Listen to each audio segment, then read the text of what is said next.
For most of our lives, Zach and I have kept our eyes to the stars and wondered if NASA or anybody else will ever again get serious about launching ships up there with people inside them. Now it seems that moment is truly upon us. Lord willing, next month's launch of Artemis 2 will drive new great leaps back to the moon, not only to orbit or put down boots, but to put down roots this time. Meanwhile, private firms build reusable rockets and plan satellite networks while setting their sights on Mars. So what other science fictions could come true in reality? Join us today to discern and celebrate the God-exalting glories of human spaceflight to faraway lands for this landmark 300th episode of Lorehaven's podcast, Fantastical Truth. Speculative fiction, like no other genre, reflects the creativity of God. If you look at the scriptures, you're going to have to see that God uses imagination more than rational discourse. We are supposed to be image bearers for a vastly creative God. Reading fantastical fiction opened a portal in my imagination for a place other than just a materialistic world. I experienced the gospel story with the mind of someone who loved adventure and loved the idea of light conquering darkness. We're wired for stories that reflect how we see the world in ways that are true. The story is either pointing to Christ or it's pointing to our need for Christ. Go therefore. This is Fantastical Truth, the podcast from Lorehaven.com, whose mission is to help you escape bad books and explore the best Christian-made fantasy and science fiction and beyond. I'm E. Stephen Burnett, and I publish Lorehaven.com. I'm also a sci-fi author myself, and today I'm escaping to the one place that hasn't been corrupted by capitalism: space. And I'm Zackary Russell, and I'm coming to you live from Mission Control. I'm not the guy in charge or even the guy helping that guy. I'm just kind of sitting in the back cracking jokes, and this is episode 300. Could we see lunar bases and Mars landings in our lifetimes? You know what's kind of nice, Zach, is that whether you go to the moon or Mars, it's, I hear, frightfully cold up there, which should be a welcome relief from our more arguably heated topic of the past couple of episodes. But for those that got a little overheated, I can assure you there are no politics or pre-politics in this episode. Turning it out to the latest news, this just in, Elon Musk announced he's joining the moon race. So if we talk about that, I'm sure there won't be anything controversial about that guy. Yeah, so just a quick spoiler alert, we're going to be talking about Elon, but not as the owner of the, right-leaning Twitter. And we're going to be talking about Jeff Bezos, but not as the owner of the left-leaning Washington Post. We're just going to be talking about these fellows as space barons and what that means for the future of humans in space. There's a lot of mixed motives for space exploration, and yet I think we'll see by the end of this episode that there is a very biblical motive deep down. It's been smothered by sin, and it gets waylaid by little problems like, human mortality. But I do think that space exploration gets to a very big call that God gave as far back as the first humans, back in Genesis 1 through 2. And speaking of creativity, Zach, we can't go further without finally unleashing a little bit of news that I've been sitting on for a while. It's perfectly timed for episode 300 and all of the amazing spaceflight news that we've been getting. But I have indeed been signed now for a few months to write 2 sequels to my science fiction novel that launched last year from Enclave Publishing. That was Above the Circle of Earth. And now I am hustling to write books 2 and 3 for what will be the trilogy for this series. I'm so excited for you, Stephen. I love these books as a missionary myself and as someone who wants to go to space one day. It is fun to think about both of those things combining. But the twist I like is that you keep it human. This is not about evangelizing aliens or Martians, but about humans who, I guess, become Martians. If they live on Mars, or I don't know what you call people that live on the moon, not Moonies. That's the cult thing. But anyway, I love this this glimpse of the future that you're giving us. And yeah, I mean, I've been a space nerd forever. My mom, I think, still has this painting I made in like 4th grade of the one of the space shuttles launching. This would have been after the one that didn't make it, but which I still remember watching and school that day, unless that's a Mandela effect thing. But Anyway, I'm glad that we get to talk about, for this 300th episode, your books coming out and just this bigger idea of what is it going to look like to see humans living in space. I mean, and isn't that an interesting thing that we've seen humans go to space, but they've all come back. So what happens when they don't? Well, if you want any hints about the next books that I'm working on, all you have to do is look to the headlines, because literally, at least in my imagination, we are seeing the prequels play out in reality. Although, of course, these stories are set in the early 22nd century, featuring Brock and Alicia Rivers. It's going to be my honor to launch this ship beyond the orbit of the home world for that origin story of book one. In the next ones, I think I can promise that their family and the Alpha Omega crew will go, therefore, to shine light into dark lands. Zach, I have been thinking about later stories in that world for quite a while, and it's really cool then to see so much attention in particular being paid to the moon. I have been using the phrase evangelize Mars as part of the talking about this novel, but like Musk himself and many others, I think maybe Mars can wait, and we need to switch all the branding to evangelize Moon, and just try to leave out that little direct article there. There's lots of moons, but Earth has only one that we know of. Speaking of missions at Lorehaven, I think we had to put reviews on break. Just call it a Valentine's Day break. But in truth, I really just have been very busy. In fact, there was a bot swarm on the website last week. Thank you, guys. Thank you so much for sending your best and basically bringing down the site. But it's all cloud flared now, so do your worst. There was some other nonsense then with the podcast feed being delayed last week, but Lord willing, hopefully we got that all fixed. And you can go to lorehaven.com, subscribe free to get updates from the site. And we will also send you the exclusive invitation to join the Lorehaven Guild, our castle in the cloud, on Discord for book quests every month. And we also have the authorship within the guild. It is author supported. If you want to talk about science fiction, space travel, or a manuscript you're working on with experts in there, that is a place to go, the Lorehaven authorship. Also, place to go, Enclave Publishing, our top sponsor for this episode. And as Lorehaven, of course, we promote all genres, fantasy and science fiction, anything fantastical, including this week's choice, the restitching of Camille Dulaine from Enclave Escape. This is the highly anticipated sequel to The Unraveling of Emily Dulaine from the Carroll Award-winning author of the Weaver trilogy, Lindsay A. Franklin, and it is now available wherever fantastic books are sold. A splintered world, a heart gone cold, hope reborn in threads of gold. After accidentally bridging the story worlds together, Emily Dulaine faces an impossible task: sever the connections without destroying the stories themselves. If she fails, the characters will be trapped in twisted versions of their tales, forced to relive their worst moments forever. But undoing the bridges is only the beginning. To truly fix what's unraveling, Emlyn must uncover the secret flaw buried deep in Rivenlay's foundation, something that's been wrong since the very start. And the danger has never been closer to home. The clock is ticking for the injured wyvern who needs Rivenlight air to survive, and the story boy Emlyn swore she'd never fall for.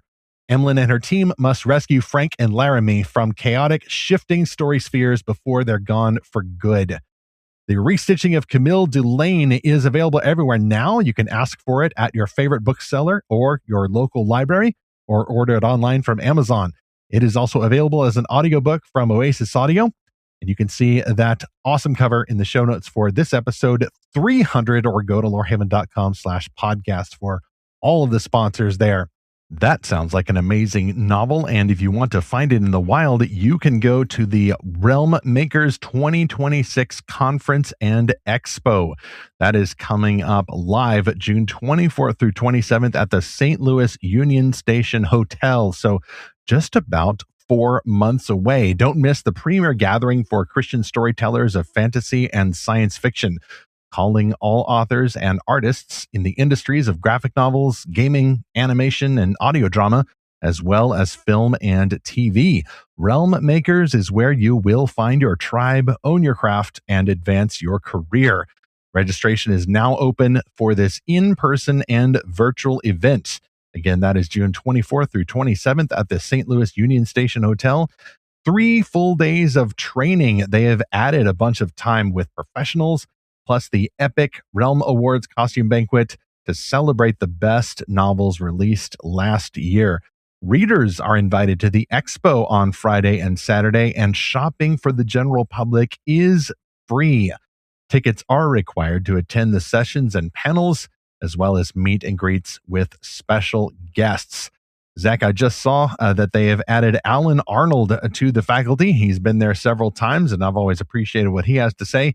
And you can learn about him and all the other great faculty at realmmakers.com. That's realmmakers.com. 2 M's there in the middle. And of course, we'll be back there with the Lorehaven booth, and I'll be there to talk not only about Above the Circle of Earth, but maybe drop a few hints about what's ahead as soon as I know what they are. Zach, chapter 1, we're going to start close to the homeworld, as I am wont to do, because today, present day, every space mission starts on Earth. And no matter how far we get outside of our little planet here, I always want to appreciate the home world. I am the sort of person who wishes that he had all of the notable spaceflight dates memorized. I know where every state is in the United States and have a general go at all the countries of the world. But when it comes to history, I do tend to think in broader strokes, but I'm working on it. For example, the Russian satellite Sputnik 1 was the first man-made object in space that we know of, launched in October 1957, and spooking all Americans and kids who suddenly realized that there was a Russian maybe spy satellite suddenly up there where it wasn't before. And then just a few years later, there was an actual Russian cosmonaut, Yuri Gagarin, who got onto Vostok 1 and presumably with a crazy heart rate was the first to launch into space in April 1961. 1 month later, in May of 1961, you got Alan Shepard, the first American. He only spent 15 minutes in space. And then John Glenn, who later became a senator. Oh, sorry, politics. He was the first to orbit in February 1962 aboard what I think, Zach, is the spacecraft with the most whimsical, cutesy name, Friendship 1. See, I kind of like later where they went, Gemini and Apollo and, some of these more metal sounding names. And that, of course, led to the 60s moon race. And then eventually we got the moon landing in July 1969. And yes, we did. And there were 6 total astronaut landings so far. It's just been Americans up there. But the Chinese are probably next. And then as we'll see, actually, we're going to put the first Canadian into space, hopefully next month. And then just a few quick hits here. Technically, Zach, I guess we were around for this. So this does come into my consciousness. 1980s to early 2000s. Yeah, the space shuttle program kind of unfortunately ended ignominiously. The International Space Station and a bunch of others. And alas, Zach, you alluded to this earlier, there were some disasters, particularly with the space shuttles. There was the 1986 explosion of Challenger. We just observed that a few weeks ago. And then also a few weeks ago, the 2003 disaster of the space shuttle Columbia, which was actually coming back from its mission, and then it fell apart. I don't remember Challenger, but I do remember Columbia, and it was absolutely devastating. And as a result, NASA kind of lost some focus, and, politicians want to pull their funding, and it does get kind of controversial. But then in the late 2000s to the present, you really start to see these private companies bringing new energy, including Jeff Bezos, founder of Amazon, and Elon Musk, who really got his start with PayPal. So both of these guys basically end up competitors, but I'm still kind of rooting for a billionaire bromance there because they both grew up on science fiction. They both have this sort of classic humanist approach to life. They both have highly questionable relationships decisions. And they're both entrepreneurs who are highly gifted in these areas and yet also have a vision for going out into much larger areas. I sat and watched a really interesting presentation once from Jeff Bezos about bringing the O'Neill cylinder to life. Now, if you're a sci-fi guy like me, you already know what this is, but if you don't, it's essentially a rotating space habitat, like a large cylinder. Like think of like a toilet paper roll or like a paper towel roll, basically. And so as it rotates around its own axis, creates artificial gravity on the inside of the cylinder. And then you have this space colony. It's kind of featured in the movie Elysium. And in the end of Interstellar, spoiler alert. Right. And Bezos's idea is, what if we moved civilization and particularly the industry of civilization up to these kinds of cylinders, and we turned Earth into more like a national park. and we basically got rid of pollution. We just put all the pollution in space. Very ambitious idea, to say nothing else. I mean, it's always fun to hear from people that have these incredibly, big ideas. And Musk has talked about mining the asteroid belt and bringing back all the gold and platinum and what is it called? The gold pressed latinum that the Ferengi are after. And some people have said that this could crash our entire economy because there's something like $100 trillion of precious metals in orbit. But we have to dig very deep into the Earth, also causing lots of pollution, to get these kinds of precious metals, rare earth magnets, that sort of thing. But if you go up in space, they're just sitting right there. You can just take one. No one's taking it. And so the idea is to build up this industrial economy out in the asteroid belt. And so again, these are fantastic ideas. And I guess between these two men, there's this vision that we're going to build cities and factories and things out in space to go further, but not just orbit the Earth and just kind of do science experiments. What's kind of funny is that if you've been paying attention long enough to billionaires, and I would also include Richard Branson in this lot, and there's a bunch of others. So if you've got a favorite, let us know. They're almost always growing up on science fiction, and then they have a lot of money and time and imagination to spare. And it's almost certainly that the solution is human spaceflight or settlements on Mars or whatever. And then it is ultimately a solution in search of a problem. So in the past, it's been we need tourism in space. People will pay to fly to space, and so you get some of Blue Origin from Jeff Bezos and Virgin Galactic from Richard Branson. Well, we're going to do space tourism, and then Musk, of course, has said, well, we need to make life multiplanetary because, I mean, frankly, what happens if the secular timescale plays out? And the civilization-ending asteroid that's not in the Book of Revelation, but is in Musk's end times scenario comes to pass, well, we'll need to have some backup humans on some other planets. Well, that's what he's thinking. And also, Mars is cool because it's there, and humans ought to want to scale the top of the mountain just because it's there. But now, Zach, we've noticed, and we'll talk about this a little bit more in the next section, you notice that the latest, even within the last few weeks, motive to go to space is, well, we're going to need a place for all of the quantum computing centers and the AI data centers. So let's put those out either in orbit or on the moon or both. And then they're up there, they're cold, maybe they're stabilized. And with the, there's a few hitches like, cosmic radiation without a magnetosphere to repel it. Well, that's a little bit of an issue.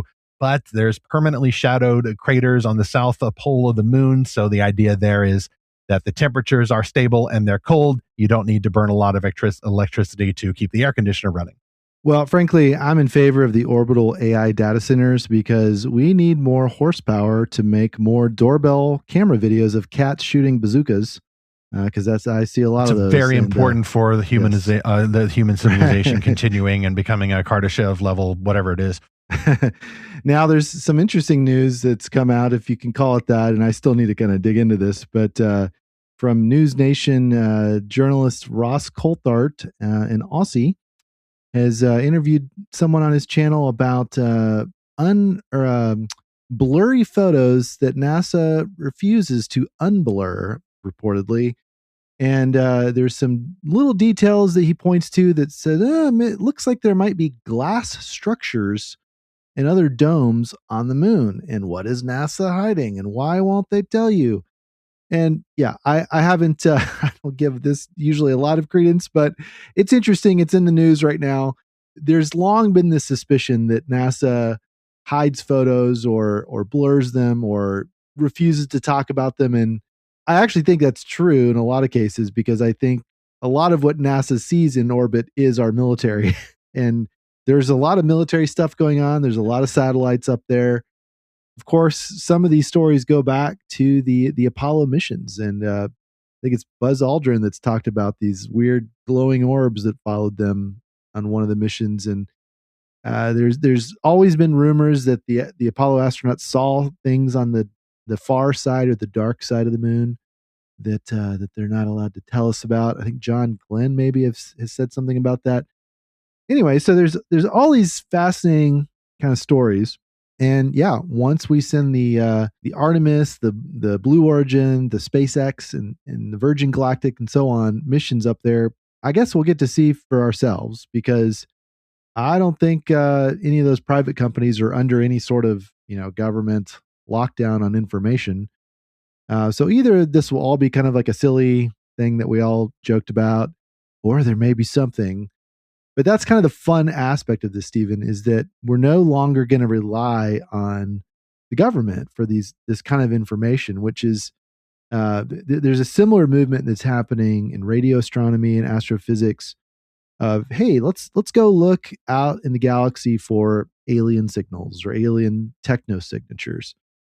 And because we're doing this all privately and it's all kind of open source, then anybody can look at it and decide, and see what they want to see and decide what they want.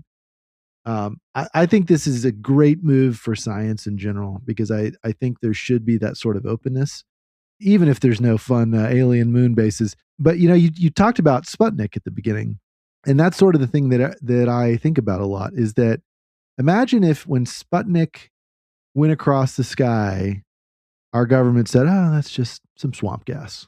We wouldn't be having the rest of this discussion, would we? No, I think it was pretty clear what it was at the time, although I was not there. Listener, maybe you were, or maybe your parents were. It certainly caused quite a stir. And so do a lot of these grandiose predictions about lunar bases and Mars landings and all that. But what was once science fiction is now truly coming to life. And one of those things that's recently come to life is reusable rockets. It's only been within the past 10 years that we've literally seen rockets that usually just go up and then pieces fall off, usually on purpose, and then they splash down and then you never get them again. Now the rockets can reverse themselves, and they can either land on a little floating pad out in the middle of the ocean, and that was SpaceX's big deal, or more recently, as of November 2024, you can have these giant arms that fold out to catch the rocket and literally return it back to something like the launch pad. I think SpaceX has actually done that once or twice since then, and what was groundbreaking at the time is suddenly the new normal. And the purpose of that is, of course, to make rocketry much, much, much less expensive. So you're not just throwing away this billion-dollar ship every single time without any guarantee of a return on your investment. We'll talk more about the moon in the next chapter, but the latest breaking news is that unfortunately earlier this month, NASA had a little glitch with the refueling when the Space Launch System was on the launch pad for the Artemis 2 launch. It would have been that first week of February this year, 2026. They postponed it a month forward for Artemis 2, which kind of is terrible if you're one of the 4 astronauts who was really getting yourself psyched up to go, and now, oh man, you have to wait 30 days and maybe redo the quarantine and all that stuff, lay off the pizza and candy. It should be launched in March. Hopefully this comment ages well, unless they need to wait another month and try again. But just last week, SpaceX launched a new crew to the International Space Station. There was an undisclosed health issue with one of the crews, so they had to come back early. And it's just, the new normal now. NASA doesn't have its own ships to launch up there. They hire out SpaceX to do it. And they send the rockets up, and it's just completely normal. And then finally, last week, Elon Musk revealed that, yes, some people laugh, but despite being the Mars guy and saying, like, what big deal, moon, we've already been there. Let's just keep going. Let's not do reruns. Well, Musk is now on board with the whole idea of prioritizing lunar missions. And here was his post on X.com. For those unaware, SpaceX has already shifted focus to building a self-growing city on the moon, as we can potentially achieve that in less than 10 years, whereas Mars would take 20 plus years. The mission of SpaceX remains the same: extend consciousness and life as we know it to the stars. It is only possible to travel to Mars when the planets align every 26 months, 6-month trip time, whereas we can launch to the moon every 10 days, 2-day trip time. This means we can iterate much faster to complete a moon city than a Mars city. That said, SpaceX will also strive to build a Mars city and begin doing so in about 5 to 7 years. But the overriding priority is securing the future of civilization, and the moon is faster. Intriguing. And he still gives it less than 10 years, not just to land on Mars, but to build a Mars city. Now, interesting, Zach, he doesn't say boots on Mars in 5 to 7 years, because you could send robots up there and then say, well, we're building a city. We're just doing it in reverse. Or we're going to build the city first before the humans get there. Yeah, it's such a fascinating idea. And it is curious how he shifted to that all of a sudden. We'll probably get into that more in chapter 2. If you're new to the podcast, by the way, we have covered some similar topics before. Episode 72 was When Our World Groans Under Sin, Should Christians Support Space Flight? And that's where we discussed this whole idea is, we're just assuming right now all of this is good, or at least it's neutral. And you may or may not see it that way, listener, and you may want to dive into that more. You're just not sure, especially because are these just evil billionaires, pulling us into some weird space cult or catastrophe? So that's where we kind of go into some of that, maybe not all those questions. And then in episode 121, we asked, will humans colonize the cosmos before Jesus returns? If you're a longtime listener to the show, you know that that's basically the question I asked one day on Google, and that's how I found Stephen a few hops later. And so that's kind of the founding question of this podcast as we start to think about what kind of future is actually going to have. If we don't get the left behind future, what kind of sci-fi future are we going to get? So I encourage you to go back to listen to those. Stephen, I've been thinking about this show on Apple that I watched, I guess a couple of years ago, but it's still going For All on Mankind. Now. For All Mankind. And there's this scene, For All Mankind asked the question, what if the Russians got to the moon first, and what if the space race just kept going and it just never really ended, and just this geopolitical struggle? So it didn't end at the moon with Apollo 17. It kept going. You had 18, 19 and onward. Just kept going, and cool. There wasn't this 50-year lull or whatever of no moon missions. And there's this scene in that I forget which season this is in. But the Russians are setting up a base there. The Americans are setting up a base. There's some conflict. And at some point, the Americans are in this like little shuttle or orbiter kind of skimming over the surface of the moon. And they're all kind of hooked on outside this little capsule, armed with AR-15s. I think I saw a post about those. Yeah. How would AR-15s work on the moon? Right. I'm like, this is the craziest thing ever. I'm so here for it. So, yeah, I love that this is in the popular imagination right now. It's not just within, Christians thinking about this or others. It's everyone's kind of thinking about this now. And it is weird that we've landed here because, as I said, there were decades when no one had any ambitions beyond low Earth orbit. And even that seems to be waning in recent years. And so I've kind of wondered for a while, why are we in a season where the moon is hot again?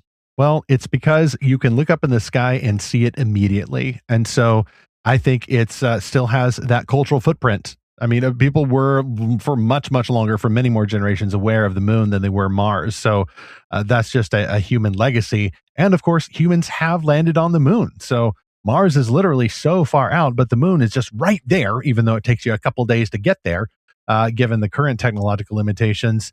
And plus, there is that issue, which we'll talk about in chapter 2.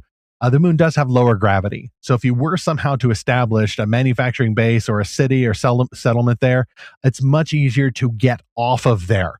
That's why Musk is talking about, well, let's put like a rail launch gun or whatever it is he calls it, and let's make a bunch of satellites there and then shoot them out into deep space. Mass driver. It's much easier. Yeah. That's mass driver, yeah. Mm-hmm. So it's much easier to launch from the moon than it is from Earth. Of course, now you got to launch from Earth to get to the moon. But if you find some people mad enough to go to the moon and stay there for a while, then I guess they'll just handle it. Kind of like that idea of putting a bunch of people in an O'Neill cylinder and then having them do the dirty work. Well, now you see a little bit of that, maybe a little of that toxic billionaire idea of like, we'll just put the grunts out there and then we'll have a paradise for us here on Earth. Like, yeah, us here on Earth. Yeah, Jeff, you and your buddies. Well, anyway, space is not going to be uncorrupted by capitalism for too long. But speaking of the future, I'll get to our second sponsor, Interregnum by J.A. Webb, because even without escaping planet Earth, there's a lot of interesting sci-fi to be had here in the home world, such as in this novel, where it is the year 2158 and the world did not end, it was enslaved. Now comes the third installment in J.A. Webb's Seekers series, titled Interregnum. And the war in heaven, the battle in unseen places just got real. The Seekers are humanity's last hope, Hunted by the eye of the Eternal, the Order's merciless secret police, these brave rebels have risked everything to find the lost words of Creator God, banned for generations and lost to living memory. Now, what began as a quest for truth has evolved into a desperate struggle for survival. As trapped and cornered, the seekers must overcome not just their pursuers, but also their own doubts and fears as their own faith and even their sanity begins to unravel. Their beleaguered company threatens to fracture beneath the pressure of constant pursuit and uncertain reward as they ask, is this quest worth the sacrifice of their lives?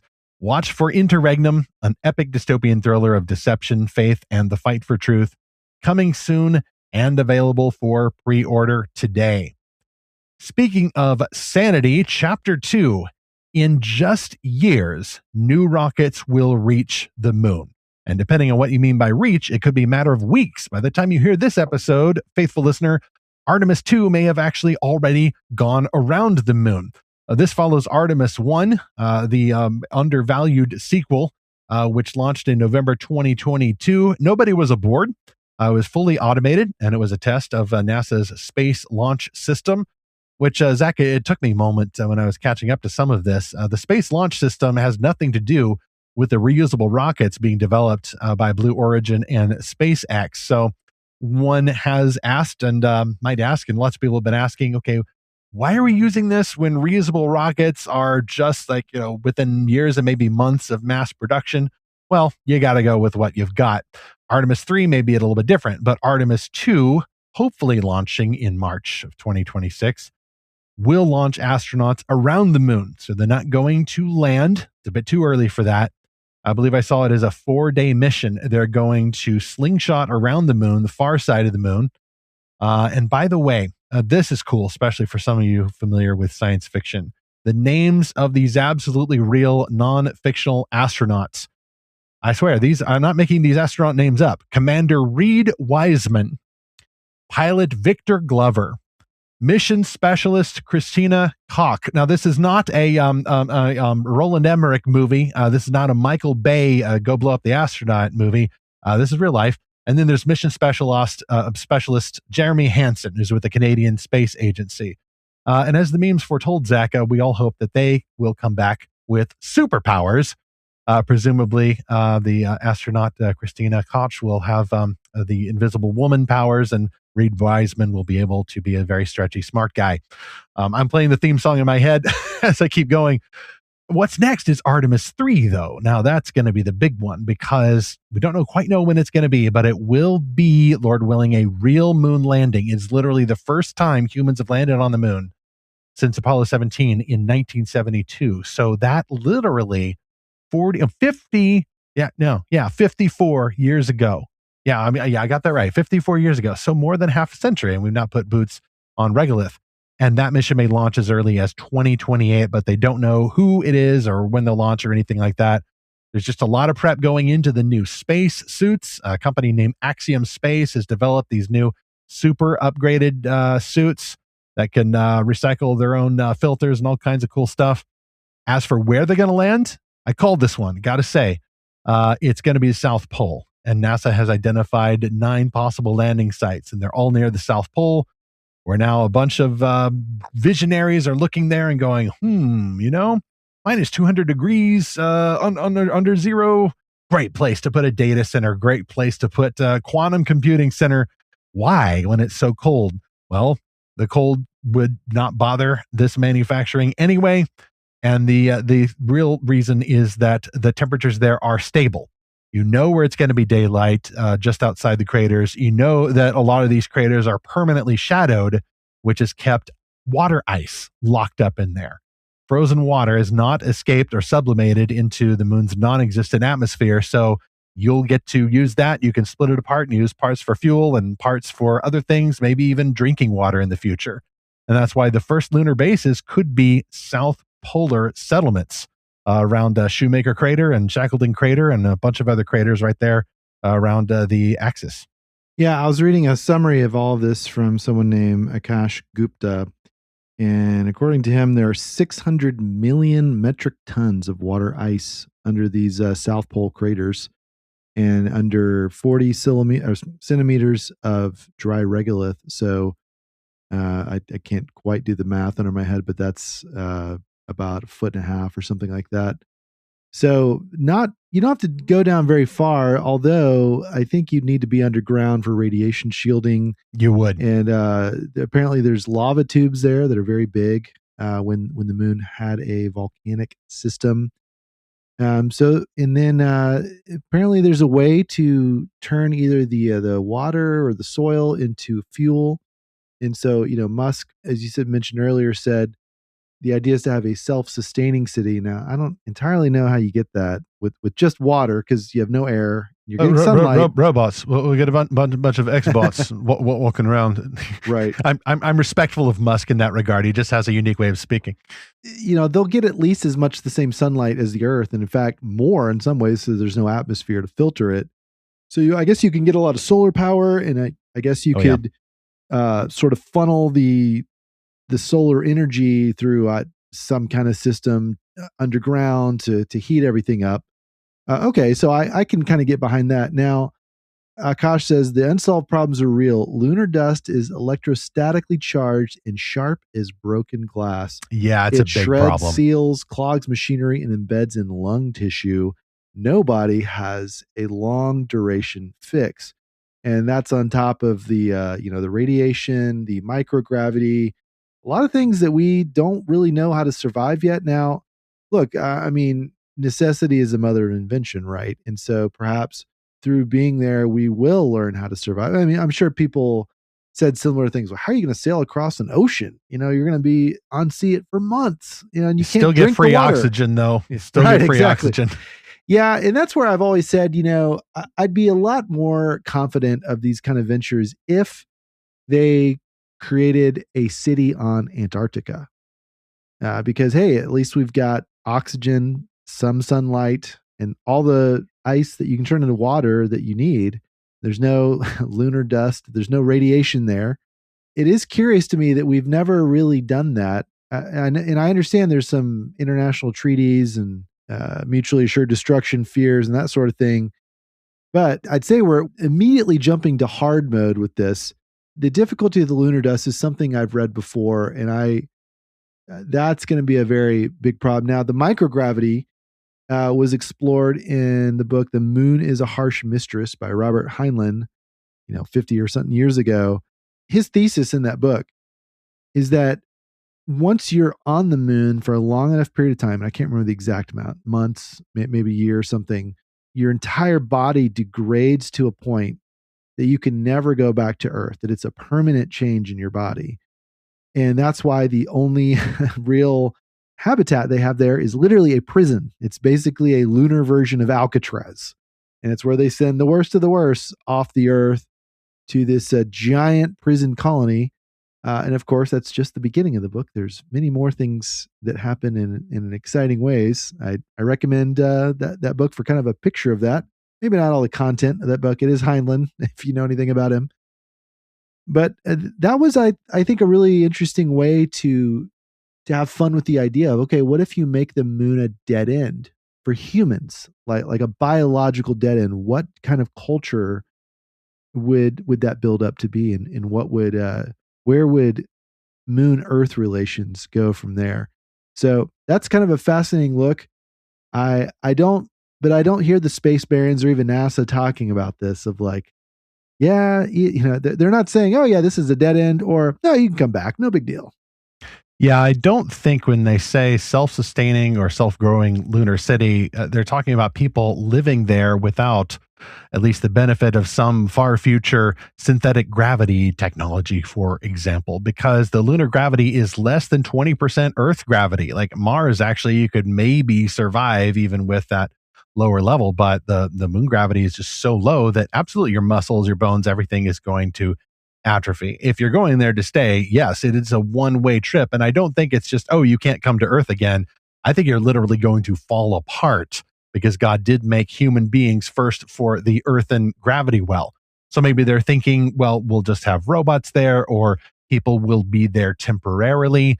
Or maybe, as in people who are going up to the International Space Station, You just have a really regimented workout cycle where you're in microgravity basically all the time, but for a couple of hours on the treadmill strapped down, so that you can at least try to keep your body together. And even then, though, you may grow a couple of inches just because gravity's not holding you down. What you're saying is it's going to be all the CrossFit gym bros and not the sci-fi nerds. Well, I don't think we're going to see just average Joes going to the moon all the time, and certainly not to stay unless you've got a death wish or an inhumanity wish.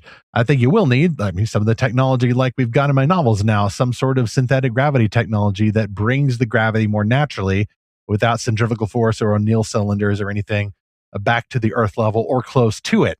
I think something like that is really the only solution to actually having like a grand, cityscape built into a lava tube on the moon filled with human beings. But even then, Zach, we're getting a little more speculative here, but I don't know if that would work all that well, simply because, as Heinlein's title indicates, the moon is a harsh mistress. Even on Mars, you've got approximate Earth daylight cycles, but all the seasons are about twice as long.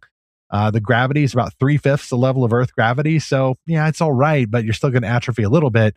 But you've also got a little radiation shielding on Mars, a little bit. And you mentioned that main issue. I think that's the worst problem with the moon there, is that you can't stay outside for very long. The radiation's going to get you because the moon has got next to no atmosphere whatsoever. Certainly nothing breathable. So you're going to have to stay deep underground, either with, a meter of concrete over your head, or I forget what exactly the measurement is.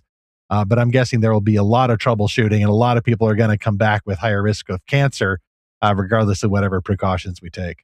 It is very interesting how Musk has shifted his focus from Mars to the moon. And even just by saying, well, we can develop a lunar colony in 10 years. For Mars, it take 20 years. And one of my friends looked at that and said, why does Musk think that we have to become an interplanetary species in 10 years? He thinks we can't even make it 20 years. Like, does he know something? Is he worried about something? Like, what's driving this? As writers often do, we're asking, what's the character's motivation? And one theory is that Musk is worried about this theory called the pole shift theory. Apparently the magnetic poles are moving around. That fine nature documentary 2012. Yes, exactly. And I think 2010. Yeah. Yeah, and there's some real science behind this. It's apparently why the Aurora Borealis is being seen further and further south each year, because the magnetic field is weakening to some degree. Now, of course, there's very catastrophic theories that go with this, including that the Earth will experience a global flood, which as Christians, we have a real hope because of promises that God made to us in the Bible. That's not going to happen again. Could there be some kind of global event? Well, sure. Now, I often wonder if this pole shift theory is like partly true, but what we're seeing is what God is setting up for the end times, because we know that there's going to be a number of global catastrophes in the end times. But Musk has also mentioned other kinds of global disasters like, terrorism, war, plagues, that sort of thing. And I wonder if he's taken inspiration from the Expanse series by James S.A. Corey. I won't spoil this too much if you haven't read it, but essentially at one point there is a major disaster that hits the Earth, and then most people have to find somewhere else to live. The good news is there's already a civilization throughout the solar system. In fact, that's part of why there's a disaster on the Earth. There's a lot of conflict. There's this whole society called the Belters, and that live in the asteroid belt and beyond. And there's also a major lunar city. Now they don't cheat in these books. There's no artificial gravity except for the acceleration gravity from fusion engine ships. There's no magically atmosphere on the moon. They have to deal with all the same things that we have to deal with now. It does go beyond that. At one point, I'll talk about that in chapter 3 maybe, but a similar book is Seven Eves by Neil Stephenson that came out maybe 10 years ago. And that it's sort of the reverse. It starts with the moon exploding for some reason. And all these giant pieces of the moon are going to hit the Earth. And now we have to survive somehow with our current level of technology. So, okay, I guess the lunar colony wouldn't quite work there, but But the idea is, what if something major hit the Earth either through natural causes or through human causes, and we needed a backup plan for humanity? What do you think about that whole idea, though, Stephen, that we need like an offsite backup for humans? Well, from a biblical worldview, no, we don't. I do not see space colonies even hinted in whatever end times chart you've got. And for more about that, y'all may want to hear that previous episode that Zach and I talked about. I mean, from a secular vantage, I mean, Musk is a secular humanitarian, and he's got some extremely strange and bizarre and dysfunctional beliefs. And part of that is because, as many people have observed, including himself, the chap thinks a little bit differently. And this is not the Psychoanalyze Elon Musk show. That'll be later sometime. But it's certainly illustrative of the type of personality whose thoughts often turn towards space. And Musk seems to spend a lot of time there. It seems to motivate him. And Zach, I think, if I may dare to risk a little psychoanalysis there, I think that fear of an existential threat is fear of God redirected in many ways. We know, or we suspect, that time on Earth is limited, certainly time on Earth as it is now, and we figure something needs to be done about it. The biblical Christian answers, well, yes, of course, put your faith in the Lord Jesus Christ who made heaven and earth, and then not only when you die will you go to heaven, but you'll actually join him to come back to earth where he shall reign forever and ever. And I think that's a lot more epic than all of the space colonies you might dream up, especially because you could have Jesus reigning on Earth and then also go to Mars, where it's a lot easier going to Mars under his reign because now you're immortal. And so that lack of atmosphere and weak gravity, well, those are inconveniences at worst. Speaking of going to Mars, that's actually where my first novel starts, Above the Circle of Earth. So I still got this last sponsor spot here. We may see it replaced in March. But Above the Circle of Earth launched in all systems last year from Enclave Publishing. It's in audiobook and hardcover and digital. It will eventually be in paperback. This is the story of what happens after the space explorers get to the moon and Mars and other places and start their cities. And it's a little bit more effective because not only is this the early 22nd century, but this is under the tutelage of the One World Cause, the secular humanitarian organization that also keeps people with other religions stranded on Earth in their own preserves. And that's where Brock and Alicia Rivers are from.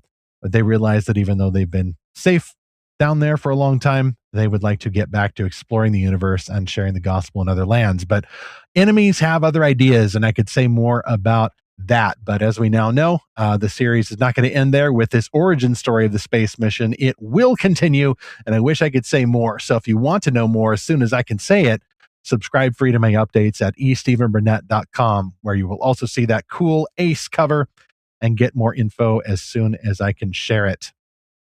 Chapter 3, in decades, mankind may land on Mars. So we've gone from the present, like what's going to happen literally maybe as soon as this month, to what's going to happen in the next few years, to what's going to happen maybe within the next 10 to 20 to 30 years. As we've mentioned, in the recent past, Musk and others kind of ignored the moon. Why would we go back there? We already did. Where's the fun in returning? But now the moon does seem more accessible, and we need to walk before we can run. Walk to the moon, where we've already been at least 5 times as people, before we run to Mars, which is much, much further away.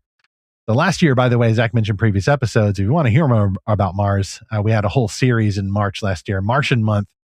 And so we went over some fun Mars facts, the reasons why it's at once very appealing, but also extremely hard. You thought the moon was hard mode. Well, Mars is like the, what does he call it in gaming? Like the impossible mode or professional mode, whatever. So Mars does have an atmosphere and daylight cycles, and it's a little bit warmer, gives you a little bit more radiation protection, but not a whole lot. And we do know that Mars has some surface ice, certainly at the North Pole and probably other places, but it also has a lot of carbon dioxide, which you can also repurpose for fuel and construction and things like that. The problem is getting there. You do need to wait, as Musk said in that recent post, once every 2 years, 26 months or so, because you got to wait for the planets to catch up. You know, they're orbiting the sun at different speeds. And then every 26 months or so, Mars and Earth are in alignment, and it's much less expensive and much less time to send a ship from here to there. By the way we're going to get there is possibly nuclear powered rockets, which are now in development. The new NASA administrator, Jarek Isaacman, recently posted about his theories on nuclear electric propulsion. And then there's a similar technology that's being proposed called nuclear thermal propulsion, which could be so efficient that the travel time Musk mentioned in his post we read earlier, 6 months to Mars, could be cut 25%. So it's more like 4 to 5 months to Mars. That would be amazing. They would still need to wait on Mars a long time, any astronauts, for the next 26-month period to get back. Or I guess they would need to wait 22 months, 22 months. But it would not be as difficult. Timing? Well, Musk says 5 to 7 years for a city, but for people to get there, Zach, I would guess 2030s at the absolute earliest, maybe late 2030s, meaning chances are you, listener, may live to see this happen. You'll live to see the grainy footage come back from Mars where they put down the American flag or the SpaceX flag, or, maybe more than one flag. It'd be kind of a nice gesture to the people who made it happen. But I'm not guessing we'll see private citizens travel to Mars anytime soon. I think that would take a lot more resources than we've got, and possibly even some fantastical propulsion method that we don't have. And frankly, like you said, Zach, the whole idea of going to Mars is also more access to the asteroid belt that you mentioned and those rare earth minerals. I mean, Mars has some rare earth minerals and possibly deuterium that we could use for nuclear fusion in the future. But it's going to be a while before all of that is built up. I think that's more like many more decades, maybe centuries even, to say nothing of the wild theories about terraforming Mars, which we might talk about in another episode. So speaking of fantastical means of transport, there was a tweet that was recently reshared. This is back from September of 2025. And I'm trying to find the fuller context for this, but this was from Eric Weinstein, a physicist, a podcaster. He says, contrarian opinion, interplanetary SpaceX is not Elon Musk's main space program. Grok and XAI is actually the real interstellar space program. So he went on to say elsewhere, and I can't find the other thing he said, but he said, look at the logo for Grok. What does it resemble? A black hole. Now, a lot of people have said very cynically, well, that's because every tech company is feeding their AI with all human knowledge and dematerializing the entire universe. But Weinstein's point was black holes hold the key possibly to breaking or bending the laws of physics to go faster than light, as seen in the movie Interstellar. And so what Musk might be doing is creating this lunar colony, this orbital colony, or even a Mars colony to build a gigantic supercomputer that can crack the secrets of physics and then actually take us to the stars. And Weinstein pointed out that the motto of SpaceX is actually to the stars. Well, Mars is not a star as far away as it actually is. The nearest star is Alpha Centauri, 4 light years away. And so there's this idea that why can't we go beyond the Earth or go beyond the solar system without some other way to do it besides chemical rockets? Like, chemical rockets will never take us very far. So what if that's what Musk is actually working on kind of quietly through all of this? Because surely he knows the economics of a moon or a Mars colony, and that it's, self-sustaining maybe, but I don't know, you could build a civilization on hydroponic bays, much less everything else you need to survive there. But, we're kind of in uncharted territory there in terms of fiction, at least that I've read. Most fiction where humans go interstellar, it's because someone else went interstellar. So, the movie Interstellar, it's because future humans somehow went interstellar and they went back in time, and I don't know how that works. I mentioned The Expanse. There's some alien techno magic that lets people go to other planets of other stars. That book Seven Eves does not take people interstellar. There's some other books like Proxima by Stephen Baxter, where again there's sort of this technology we discover from an alien race, and it's a similar pattern. There's there's not really any fiction I've read where like believably humans crack faster than light travel, and then like in a hard sci-fi kind of way. I'm sure there is some like that. I haven't read it. So maybe you, our listener, knows a book like that. I would love to hear about it. Well, you hear in Zach's summary there, faithful listener, the religious overtones behind someone like Musk, or, we've talked about him a lot, but these are beliefs shared by a lot of these billionaire space baron type of guys. There's a huge religious drive behind this before we even talk about warp drive.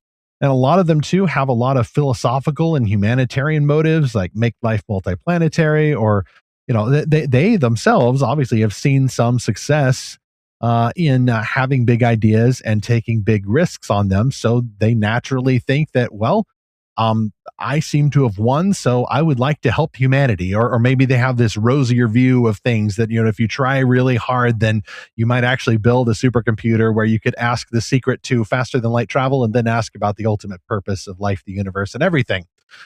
We already know the answer for that, but the warp drive is still pending. For the Christian, though, our motives for spaceflight are a bit different. I frankly don't expect us to unlock faster than light travel before Jesus returns. I'll just go out on a limb there. Clearly, it can be done because God is omniscient, and the Christian looks out in the world and they're not thinking of it like a secular humanist. We're thinking of it like we have a supernatural worldview, so we know that these things are possible just for the purpose and glory of God. And yet we also know that God has shared certain communicable attributes with the human beings that he's made. He wants us to steward the earth, and there's an implication there that whatever we do on earth is going to spread outward. He puts Adam and Eve in the garden and he says, okay, make something of it. Here's the template. Now take what I've done here and then go out in the world. Well, a little bit later, there's Adam and Eve instead tempted toward an ugly thing called sin, which interferes with that purpose and our very human nature. The consequences include mortality. Space, if, alternate universe, Adam and Eve and their descendants ever got there, it could not have killed them before. Now it absolutely will. Radiation, disasters, lack of oxygen, all of that stuff is deadly, absolutely deadly. And so, and I've said this, Zach, in previous episodes, personally, I see humanity's future with spaceflight as limited at best, but in a common grace way. I'm kind of grateful that some of these billionaires are thinking in terms of, I got to save humanity, or I have to unlock faster than light travel with a supercomputer. If that motivates you, great. I'm just going to stay here and watch what happens and get excited about it and write some fiction about it. And yet after Jesus returns and we get new everything, well, who knows? I don't think the heavens are the limit there. There will be no heavens. There will be new heavens. And I think that includes outer space and other planets and other galaxies. So I'm cautiously optimistic. Even before Jesus returns, I think we can rejoice about these developments. I hope that it'll be done as safely as you can, but also recognize that adventure requires a risk. But altogether, I think it's good for human beings to end some of our navel gazing and wonder so much about ourselves that we're not wondering about the rest of the universe. It's healthy to look upward and onward. And then, of course, not just for fiction reasons, I think it would be very cool someday to actually send missionaries to the moon and Mars, and maybe even beyond, depending on how far we go. It's really interesting to think about the new heavens when we read about the new heavens and the new earth, because we're actually given a pretty good amount of information about the new earth, or at least the new Jerusalem. The measurements, the construction materials, the fact that it's always going to be daylight there. It says it doesn't need the light of the sun or the light of the moon. Now, some people take that to mean there will be no more sun or moon. I don't think that's quite the case, because it says it won't need it. Right. So there will be some kind of holy light that's filling the entire city. It does seem like the earth will still be round. It'll still be spherical. But what does it mean that there's new heavens? Does it mean that stars are rearranged, or the galaxies moved somewhere else in the universe? Or does it mean space itself is filled with oxygen or something? That would be marvelous. We get the treasure planet future. The Aether comes true. Yeah, and that was, I believe that was part of a subplot in the Commonwealth Saga by Peter F. Hamilton. This was, golly, about 10 or 12 years ago I read this. So I can't quite remember. But I do remember something like there was some kind of alien species that was following this like cloud of oxygen like through space. And so they were able to like fly back and forth on just like normal airplanes and stuff through this region of space. And I thought, wow, what if that, but the whole universe? What if it was filled in such a way that you could just fly in a jetpack from here to the moon? And I mean, it had to be a fast jetpack, but you wouldn't have to bring an oxygen mask or something like that. So maybe it'll be something like that. Maybe it'll be that we can bend space or we can FTL through space, and that's no big deal. Maybe it means we can teleport places immediately. You know, Jesus seemed to have teleported a few times after the resurrection. And then there's the passage that says, when he appears, we shall be like him. So perhaps we'll have superpowers. Oh, that was also an episode we've covered. Will we have superpowers in the resurrection? So search for that on our site or look in the show notes. It is fun to think about this. I think spaceflight definitely gets a lot better when we have our new bodies that will neither decay or experience death. So in light of that, how do I watch all of this proceed as a Christian? Well, I'm going to be glued to all the news about Artemis 2, and I'm going to be rooting for the Artemis 3 crew, especially if they are able to set down on the moon. I'm going to be mindful of some of the politics of this because you've got now different countries possibly beginning Space Race 2.0, wanting to one-up the other guy. And so eventually you might get, Chinese astronauts landing on the moon, and then they're throwing some rocks at the American astronauts across the crater. I mean, it could get kind of complicated up there. It could get corrupted by capitalism. I'm just quoting that famous Tim Curry video at the top of the show. But wherever humans go, as C.S. Lewis observed in his space fantasy series, The Ransom Trilogy, they will bring their sin with them. That is just inevitable. There's no future where we get out in space and it's like some of the Robert Zubrin over-optimism. You get this sort of libertarian quasi-utopia where everybody kind of knows their job and you're forced by the rigors of the land to level up and be a flourishing human, unlike the kind of softer existence we have here on Earth. I'm not optimistic in that regard. I think basically human nature will stay the same, but like any technology, there are going to be more temptations and also more exciting events to watch. Well, to you, our listener, especially if you are a space nerd, we want to know what big space flight news, past or future, is your favorite? Do you have a favorite space shuttle or rocket? Send us that answer to podcast@lorehaven.com. You can find us also on Facebook, Instagram, Twitter, or especially our Lorehaven Guild on Discord. Will you watch the Artemis 2 launch along with Steven? Currently set for early March. Let us know. And I'm just going to quickly read a comment we got from episode 298 from Jeremiah Friedley. I hope I'm saying that right. I just met Jeremiah at the Novel Marketing Conference, and he just said briefly, thanks for tackling these issues from a sound and biblical perspective. Thank you, Jeremiah. Thanks for being a listener. And we appreciate all of you who send us feedback. Yeah, we got a lot more feedback about the Should Christian Authors Post About Politics two-part series. I don't expect that we'll be getting back into that topic too much anytime soon. Kind of said my piece there, but we will see. But if you did have any critiques about that episode or praise, I mean, we want to hear all of them. The podcast is meant to be part of a conversation, not the last word. Same for this topic, too. I really hope this episode ages well, especially after this coming March. Next on Fantastical Truth. Well, speaking of big achievements, ours is 300 episodes now down for Fantastical Truth. Who knows how many to go? Zach, I once thought that we might struggle for topics, but the world of Christian fantastical storytelling and theological connections and applications to real life, it turns out to be almost as boundless as space seems to be. So for you, faithful listener, I want to thank you for however long you've been listening to this podcast. Thank you for supporting the show. Thank you for listening. Thanks for signing up at lorehaven.com if you have. I look forward to however many more episodes we have to go, Lord willing, as we continue to seek and find Christ's fantastical truth.